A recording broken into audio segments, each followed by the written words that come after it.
And first on 13, tugs and teamwork after the Hudson River boat roundup. We spoke exclusively to 3 men at the Port of Albany who helped capture those barges and boats last Friday. John Craig was on top of it then, and he brings us the update this noon.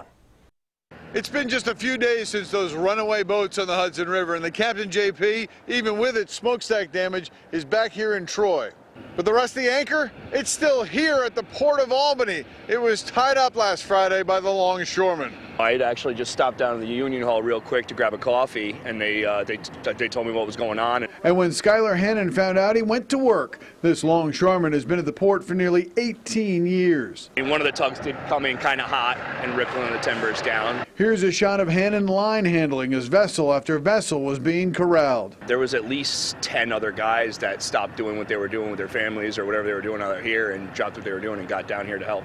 All of a sudden, you just saw it was nothing but ice from side to side in the river. The Port of Albany spans 300 acres and is responsible for some $800 million in state economic output. You can put all those numbers together that you want, but you got to get the numbers of the men and women that are responsible for corralling those ships. Everybody worked good as a team together. We're just happy we were around to help them and assist and with this situation, because we got reports this morning that a bunch of barges broke loose up the river.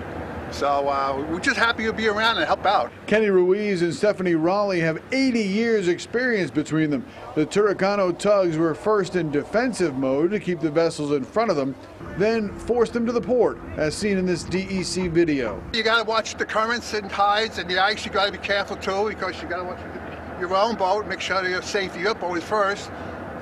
You know, the ice can clog up strainers and things like that. For you guys who just another day at the office? Yeah, pretty much. It's what we do. At the Port of Albany, with coverage you can trust, John Craig, News Channel 13.